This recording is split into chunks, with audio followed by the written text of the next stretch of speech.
Boker Tov, Morach, Shavua Tov. Alors, Bezat Hashem, en fin de semaine, c'est Hanouka. Donc, on va donner quelques halachot importantes pour cette fête de Hanouka. Donc, d'abord, c'est la fête des Maccabim. D'accord, les Maccabim, ils avaient un discours qui était très clair. Mil Hashem Elai.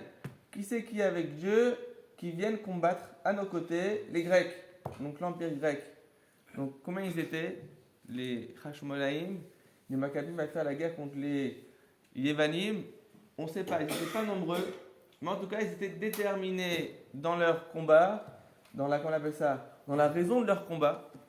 Leur discours était clair, celui qui veut combattre pour Dieu qui vienne, et ils ont gagné la guerre. Donc on espère aussi que notre discours, il va être clair, et qu'on va être déterminé dans nos actions, dans la guerre, Bezat Hashem, et qu'on puisse gagner.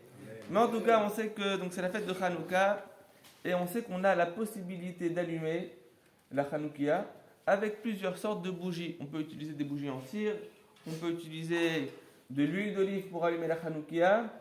Il n'y a pas forcément, d'accord, comment on appelle ça,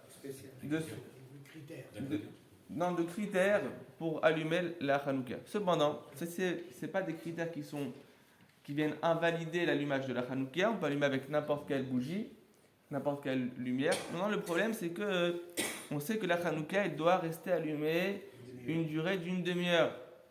Et du coup, qu'est-ce qui se passe? Souvent, lorsque on achète des bougies qui sont trop fines et qui ne durent pas une demi-heure.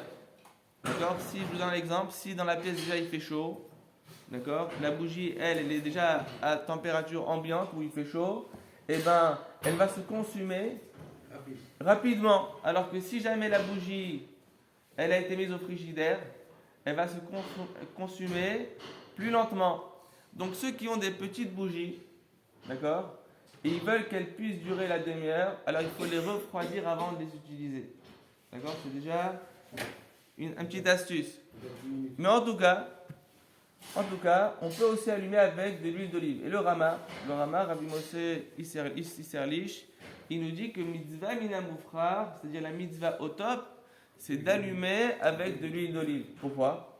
Étant donné que le miracle, il a eu avec de l'huile d'olive, si tu prends maintenant une bougie en cire, on ne remarque pas le miracle. Il faut que tu utilises l'huile d'olive qui a été utilisée pour qu'on puisse voir le miracle. Et du coup, on va aller dans les magasins et on va essayer de choisir, ça dépend chacun, la facilité.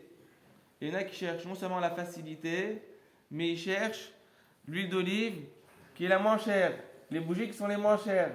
Donc ils vont trouver des fioles d'huile, d'accord, qui sont déjà prêtes. On casse, d'accord, on dévisse le bouchon et on allume. Maintenant, moi je vous pose une question. Vous avez sûrement déjà fait l'essai les années précédentes. Et est-ce que vos bougies, elles ont tenu une demi-heure lorsque vous utilisez ces bougies en verre là? Même 2 heures. Bravo. Alors, je vous dis, tout dépend de la qualité des bougies qu'on achète. Ou bien, comment on les allume? Ou bien la remuer, que la petite lame soit bien imbibée. Bravo. Ou bien comment on va allumer ces bougies. D'accord? Donc il y a des marques qui coûtent forcément plus cher, qui elles jamais on a eu de problème. Il y en a d'autres qui coûtent moins cher, où on peut avoir des soucis. Pourquoi? Parce que la lumière elle ne tient pas pendant une demi-heure. D'accord? Mais en tout cas le mieux, c'est comme ça que moi-même je fais à la maison. Il y a une mitzvah de participer à l'allumage de la Hanoukia. On sait que par exemple le jour du Shabbat, il dit le Ben Ishraï. Qu'est-ce qui se passe le jour du Shabbat? Quand on allume les bougies de Shabbat, c'est le mari qui doit préparer les bougies à la femme.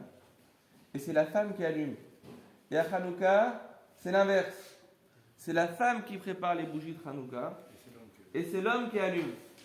Mais en tout cas, plus on va participer à l'allumage de la Hanoukia, c'est-à-dire nous-mêmes fabriquer celle-ci, préparer l'huile, la mèche, etc., plus on a un mérite dans l'accomplissement de la mitzvah. Par exemple, pour laquelle la personne qui veut faire la mitzvah Beidour, alors c'est sûr qu'on peut acheter des bougies déjà prêtes et les allumer, ça coûte déjà cher, c'est déjà un Hidour mitzvah.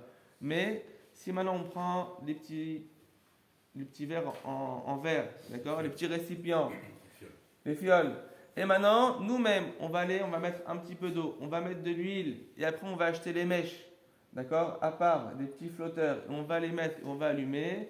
Là, on est sûr que ça va durer la demi-heure, et on aura participé manuellement, d'accord, pour cette mitzvah, et on aura un plus grand mérite. Alors, est-ce qu'il faut mettre de l'eau et de l'huile ou que de l'huile? Alors, on sait que l'eau, c'est comparé au Umot HaOlam, aux nations, et l'huile est comparée au Am Israël. C'est la raison pour laquelle on met toujours un peu d'eau et de l'huile au-dessus. Pourquoi? Pour montrer à Kadosh Baruch Hu, de la même manière que l'eau et l'huile, ce sont deux liquides qui sont hétérogènes, comme on dit, qui ne se mélangent pas. Pareil, le Am Israël et les nations sont deux choses qui ne se mélangent pas. C'est-à-dire que chacun il a sa mission ici sur terre, et chacun en fonction de sa mission, quand il se focalise sur sa mission, il arrive après à son but qui est que Akadosh Baruch Hu soit grandi dans le monde. Donc ça c'est si on veut par rapport aux bougies de Hanouka.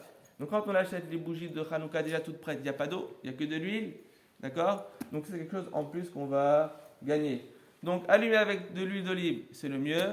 Et comme on l'a dit hier, le jour du Shabbat, on a dit qu'il y avait une différence dans les Hanoukia. Pour ceux qui veulent acheter une Hanoukia, on a fait une vidéo déjà sur ça. Mais ceux qui veulent acheter une Hanoukia, alors c'est pas forcément le design de la Hanoukia qui va déterminer laquelle on doit acheter. Mais on a dit qu'il y avait des catégories. D'accord? La première catégorie de mitzvah au top, c'est l'or, l'argent, le bronze, la ferraille. D'accord? Et en 8e position, on a le cristal et le verre. Donc si on veut acheter des Hanoukiot, d'accord, on va essayer de négocier avec le marchand. On dit écoutez, tout le monde achète du cristal, nous on va acheter une en fer. D'accord? Ça ne se vend pas. Faites-nous un prix, et comme ça on pourra allumer avec une Hanoukia en fer pour faire le Hidur Mizrach Hazak ou Baruch.